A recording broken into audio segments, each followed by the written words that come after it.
Hello दोस्तों, examination classes में आपका स्वागत है। आज मैं आप लोगों के लिए यूपी पुलिस कंप्यूटर ऑपरेटर में दोस्तों थ्योरेटिकल क्लास में क्लास नंबर 21 लेके उपस्थित हुआ हूं। हाँ दोस्तों, आज का जो टॉपिक है जनरेशन ऑफ कंप्यूटर।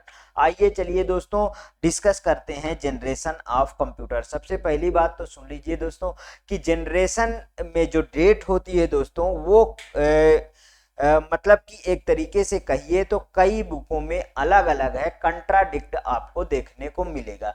जो एग्जैक्ट जनरेशन है वो दोस्तों मैं लिख रखा हूं, उसको आप लोग पढ़िए। जैसे फर्स्ट जनरेशन में बात करूं तो 1942 से 1954 और सेकंड जनरेशन 1955 से लेके 1964, मतलब 10 के डिकेड। थर्ड आ जाइए तो 1965 से लेके 1974 और फोर्थ आ जाइए तो फिर 1975 से लेके 89 तक। और फिर उसके बाद दोस्तों फिफ्थ में आ जाइए तो 1989 टू टिल नाउ, ये सब आपको देखने को मिलेगा। आइए चलिए आइए डिस्कस करते हैं दोस्तों फर्स्ट जनरेशन। अब आ जाइए, देखिए मैं वही चीज यहाँ लिख रखा हूँ। फर्स्ट जनरेशन दोस्तों 1942 to 1955। In 1946 professor J Presper Eckert, देखिए जिस में मैं अंडरलाइन करूंगा वहां पे ज्यादा फोकस दूंगा दोस्तों। जहां जहां से भी क्वेश्चन बने हैं वहां से मैं बता दूंगा कि यहां से क्वेश्चन बने हैं। इसके प्रीवियस पेपर में दोस्तों जनरेशन ऑफ कंप्यूटर से क्वेश्चन बने हैं, इसलिए आज पूरा का पूरा मैं जनरेशन एक ही वीडियो में खत्म कर दूंगा और इसको अच्छी तरीके से 2-3 बार आप रिपीट करिएगा। J Presper Eckert and John Mauchly formatted first digital computer. देखिए यहां से क्वेश्चन बना, कौन बनाए थे, ठीक है। Professor J Presper Eckert digital first digital computer. देखिए यहां पे मैं जोर दिया ना, फर्स्ट डिजिटल कंप्यूटर आएगा तो क्या आएगा कि फर्स्ट डिजिटल कंप्यूटर कौन बनाया है, तो professor J Presper Eckert and John Mauchly ने इसको बनाया था। In which they use the vacuum tube. इन्होंने पहले जनरेशन में क्या यूज किया था, वैक्यूम ट्यूब। देखिए दोस्तों पहले जनरेशन में जो कंप्यूटर था वो बहुत भारी भरकम था, उसमें लगभग 18,000 वैक्यूम ट्यूब लगाई गई थी। ये सब चीजें आपको याद होना चाहिए बिल्कुल से इसी तरीके। देखिए history ENIAC was the world first successful electronic computer. ये क्या था, इनिक क्या था, यहां से क्वेश्चन बनता है। फर्स्ट सक्सेसफुल इलेक्ट्रॉनिक कंप्यूटर था।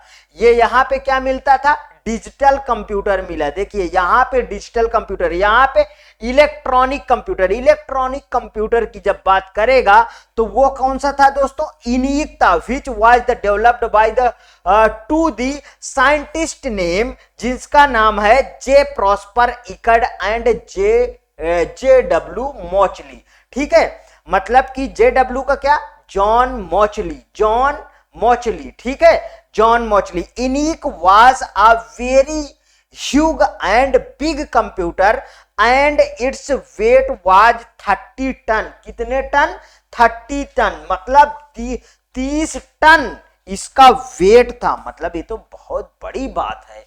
बिल्कुल भाई। It could store only the limited और स्मॉल अमाउंट ऑफ इंफॉर्मेशन। यह एक लिमिटेड, मतलब कहा जाए तो इसकी एक सीमा थी दोस्तों, और स्मॉल अमाउंट ऑफ इंफॉर्मेशन ये रख पाता था।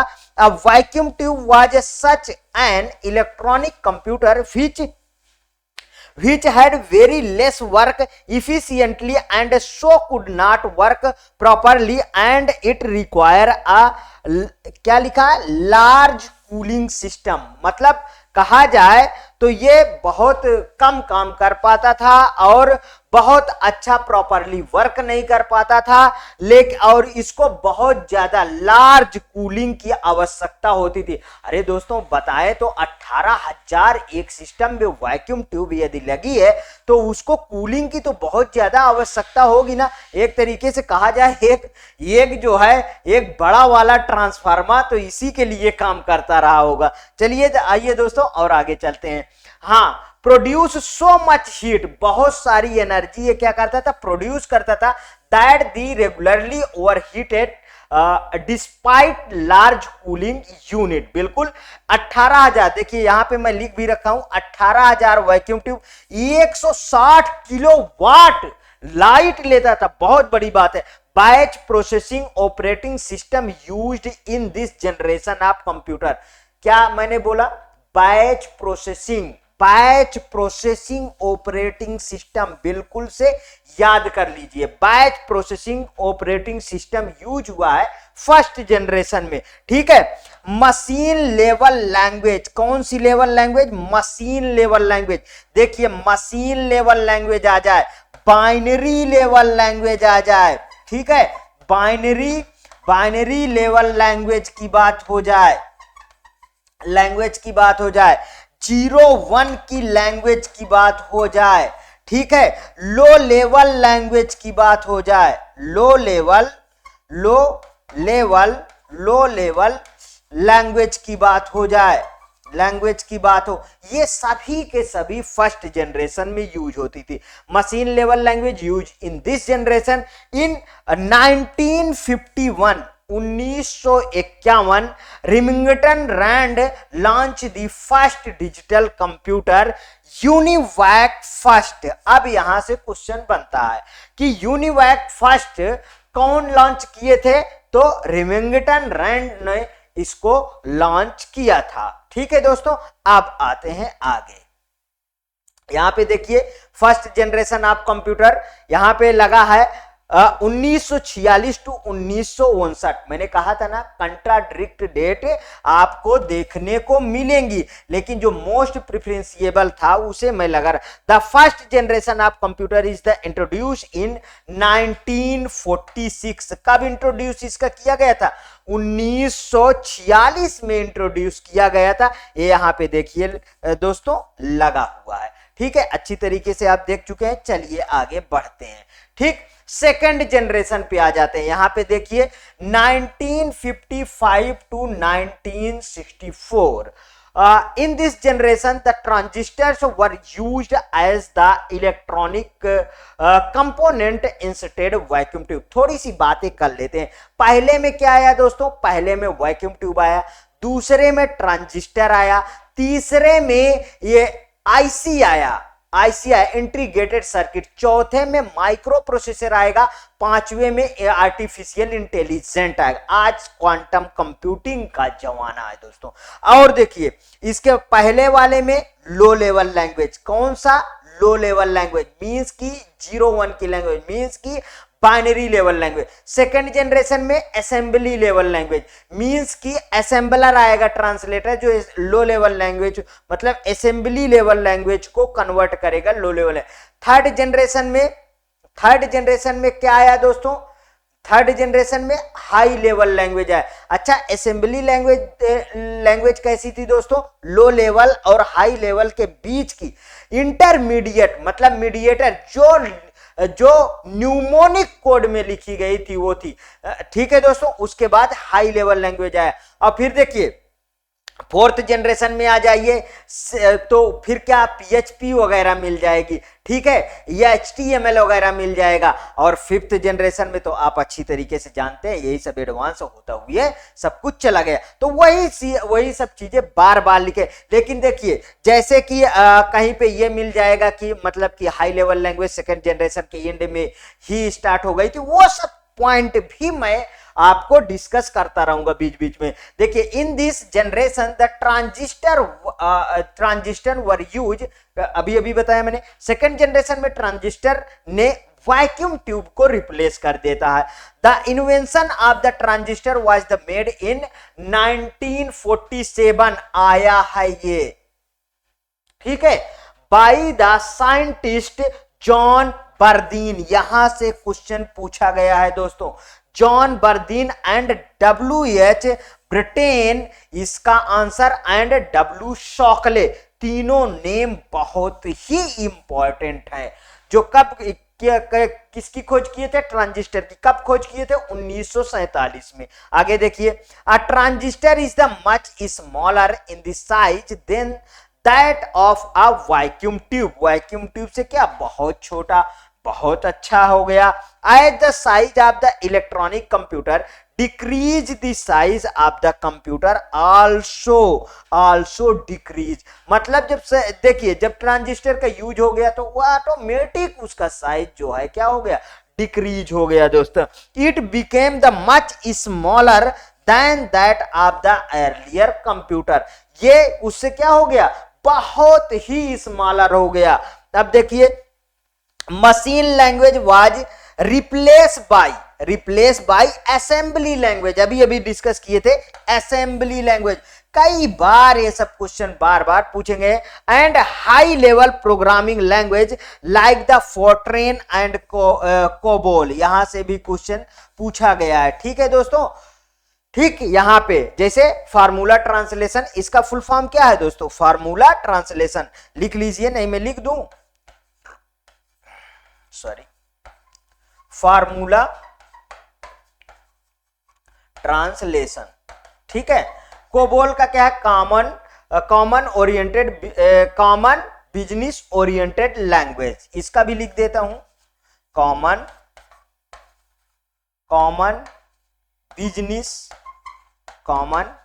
Business oriented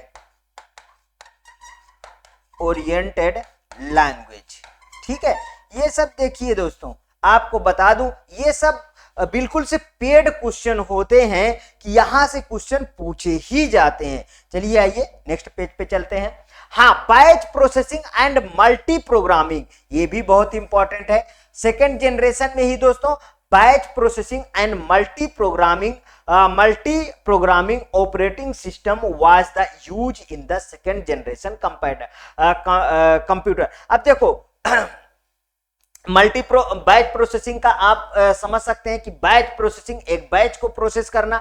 multi programming operating system का मतलब समझ सकते हैं, जैसे आपको बात बताऊं, single user single tasking, single user multitasking, multi user multitasking. ठीक है, इस तरीके के कॉन्सेप्ट जो है शुरू हो गए। मतलब एक से ज्यादा जो है, आप जो है एक से ज्यादा चीजों को एक साथ प्रोसेस करना, एक से ज्यादा चीजों को एक साथ वर्क करना, ये सब चीजें स्टार्ट होना शुरू हो गई हैं।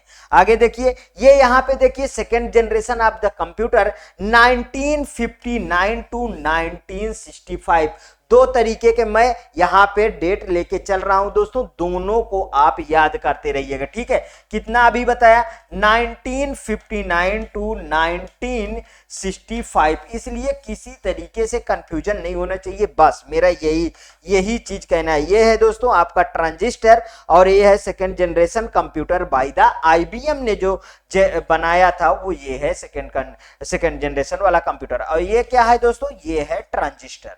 ठीक है, अब नेक्स्ट पेज पे चलें। अगर नहीं समझ में आया कोई चीज, मान लीजिए नहीं समझ में आया, आप फिर से कमेंट करिए, मैं फिर पढ़ाने के लिए तैयार हूं दोस्तों। यहां पे आ जाइए, थर्ड जनरेशन देख लीजिए, 1965 1974 इंटीग्रेटेड सर्किट। सबसे पहला पॉइंट जो यूज होता है दोस्तों, वो इंटीग्रेटेड सर्किट मींस आईसी की यहां पे बात होने लगेगी। Integrated circuit development was the hallmark of the third generation computer. मतलब कि तीसरे जनरेशन कंप्यूटर में इंटीग्रेटेड सर्किट का यूज हुआ इन 1958 जैक किल्बे। दोस्तों बिल्कुल पेड क्वेश्चन है, यहां से क्वेश्चन पूछा गया है कि Jack Kilby created the integrated circuit IC which was the use in the place of transistor. जो किसको रिप्लेस कर दिया था, ट्रांजिस्टर को रिप्लेस कर दिया था। इंटीग्रेटेड सर्किट और the semiconductor chip were large number of miniature transistor packed on the silicon chip. इसे और क्या कहते हैं दोस्तों, सिलिकॉन चिप भी कहते हैं। There was there was the drastic increase in the speed and efficiency. बहुत अच्छा, यहां देखिए इंक्रीज क्या कर दिया, स्पीड भी इंक्रीज होगी, इफिशियंसी ऑफ द कंप्यूटर। ठीक है, transistor could be fabricated on the tiny silicon chip, छोटी सिलिकॉन चिप से बना हुआ ट्रांजिस्टर। ठीक है, सेमीकंडक्टर, यहां पे क्या है, वही टीनी चिप को क्या कहा जाए, semiconductor. User the interacted with the third generation computers through the keyboard and print outs। ठीक, इतना समझ में आया, क्या क्या लिखा है, कीबोर्ड एंड प्रिंट आउट्स। ठीक है, आगे चलते हैं। अब यहां कीबोर्ड और प्रिंट आउट्स को लिखने के क्या मतलब था, कि मतलब और टफनेस को और सरल कर दिया जाए। देखो पहले जो था फर्स्ट जनरेशन में 0-1 के फॉर्म में हर एक चीज को प्रोग्रामिंग करना बहुत ही कठिन था। आगे जब सिंप्लिसिटी आती जाएगी तो और चीजें बनता रहेगा। यहां पे देखिए दोस्तों, there was the interfaced with the operating system with allow the device to run multi process. यहां पे बहुत अच्छी चीज, multi process concurrently at one time with a central program that the monitor the memory. Means multi programming का concept यहां अच्छी तरीके से आ गया, हमें देखने को मिल गया। Remote processing, time sharing, multi programming operating system. ठीक है दोस्तों, अब ये सब पॉइंट को आप नहीं भूलिएगा कि कौन कौन से मैंने 3 पॉइंट पे डिस्कस किया, ज्यादातर फोकस किया। Remote processing third generation, time sharing third generation, multi programming operating system third generation. ठीक है, अब देखिए main advantage of the IC is a not only it's the small size, या केवल स्मॉल साइज ही नहीं, but it's the superior performance and the reliability than the previous circuit. मतलब ये प्रीवियस सर्किट से क्या था, सुपीरियर, मतलब प्रीवियस सर्किट से बहुत ही सुपीरियर था। First developed by the TS Kilby. ठीक, this generation of the computer has huge storage capacity and high calculating speed। बहुत ज्यादा अब जो है इस स्टोरेज कैपेसिटी भी कंप्यूटर की हो गई है, और हाईली कैलकुलेटिंग मतलब बहुत तेजी से गणना करने की शक्ति भी थर्ड जनरेशन के कंप्यूटर में आ गई थी। ठीक है दोस्तों, यहां देखिए supported the high level language. मैंने अभी इसके पहले आपको बताया था कि हाई लेवल लैंग्वेज को सपोर्ट करने लगा। अब इसमें देखिए कौन कौन से, जैसे फॉर्ट्रेन सेकंड टू फोर्थ, मतलब सेकंड, थर्ड और fourth, COBOL, pascal, PL/1, basic और एल्गोल 68, ये सभी थर्ड जनरेशन में लैंग्वेजेस आ गई थी दोस्तों। अब यहां पे आ जाइए, थर्ड जनरेशन का आप कंप्यूटर अच्छी तरीके से देख सकते हैं दोस्तों। ये थर्ड जनरेशन का कंप्यूटर है, उन सेकेंड और फर्स्ट का मॉडिफाइड वर्जन होगा। ठीक है दोस्तों, आगे आइए। अब यहां पे हम फोर्थ जनरेशन के बारे में बात करेंगे। यहां पे आप जनरेशन दीजिए, जो मैंने बोला कि 1975 to 1989 millions transistor the fabricated on a single circuit technology. Million of transistor को एक में बिल्कुल कंप्रेस कर दिया गया दोस्तों। Also the heralded the invention of the Intel 4004, मतलब 4004 chip which was the first microprocessor. इसी को क्या बोला दोस्तों, फर्स्ट माइक्रो प्रोसेसर बोला गया इंटेल 4004 को, to become the commercially available in 1971। मतलब 1971 से ये कमर्शियली तरीके से जो है अवेलेबल होने लगा मार्केट में। A microprocessor is a single chip, LSI means large scale circuit। याद कर लीजिए, ठीक है। अभी मैं कहिए तो लिख दूं, लार्ज स्केल सर्किट, ठीक है, इसका फुल फॉर्म है LSI chip which is the use in a computer for the any arithmetical और the logical functions to be performed in any program. ठीक है, आगे देखिए, creation of even smaller computer including laptop and the handheld devices. मतलब इस generation में क्या गए, बहुत सारा माइक्रो प्रोसेसर की वजह से कंप्रेस हो गया और लैपटॉप जैसे चीजें फोर्थ जनरेशन में देखने को आपको मिल गई। ग्राफिकल यूजर इंटरफेस बहुत इंपॉर्टेंट। देखिए दोस्तों, अगर ग्राफिकल यूजर इंटरफेस की बात करें तो फोर्थ जनरेशन में इन्वेंटेड ड्यूरिंग दिस टाइम, इसी टाइम फोर्थ जनरेशन में। आप याद रखिएगा कि आए क्वेश्चन तो छूटे ना, फोर्थ जनरेशन लगाना है तो लगाना है, ठीक है। Computer memory and storage also the went through the major improvement means VLSI very large scale interface, ठीक है, and ULSI ultra large scale interface. इसको लिख लीजिए दोस्तों, वेरी लार्ज स्केल इंटरफेस, और इसको भी लिख लीजिए अल्ट्रा लार्ज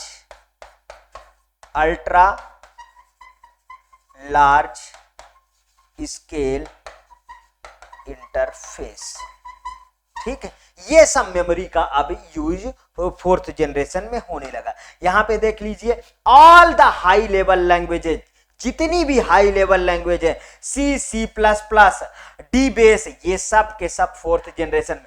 लेकिन दोस्तों थर्ड जनरेशन को भूलिएगा नहीं, स्टार्टिंग थर्ड जनरेशन, ठीक है। यहां पे ये कंप्यूटर आपके सामने प्रस्तुत है दोस्तों, ठीक है। अब आगे देखिए, fifth generation 1989 to till now, अब तक current technology trend in the computers device are the based on the quantum computations, molecular nanotechnology and artificial intelligence। मैंने क्या बताया, quantum computation, molecular nanotechnology and artificial intelligence AI are the still in development.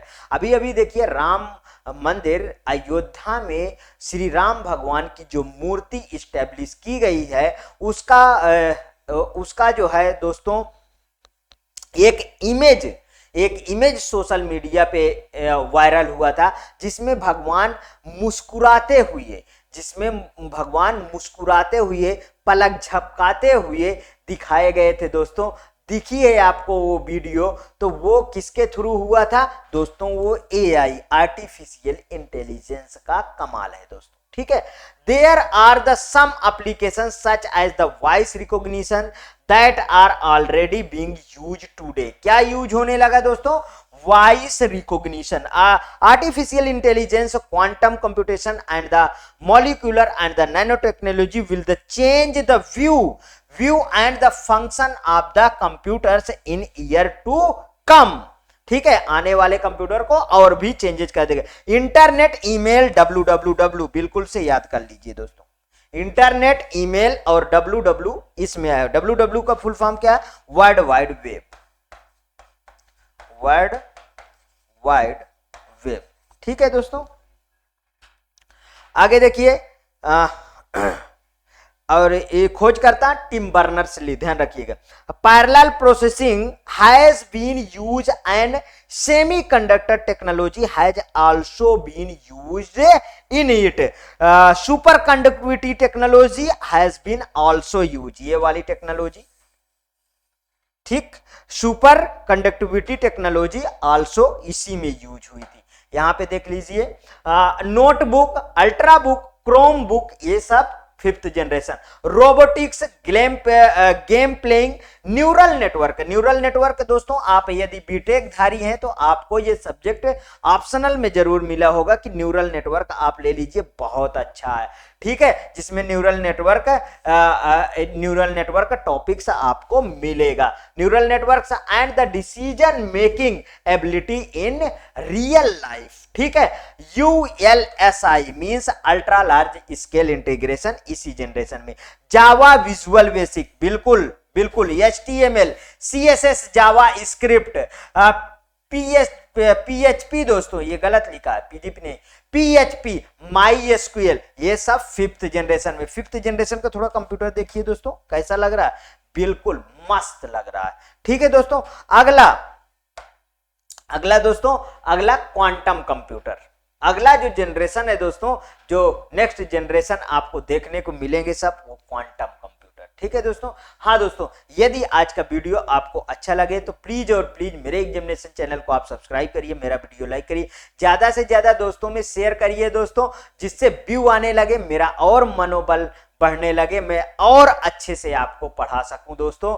हाँ दोस्तों, please और please मेरे video में comment जरूर डालते रहना। ओके दोस्तों, थैंक यू।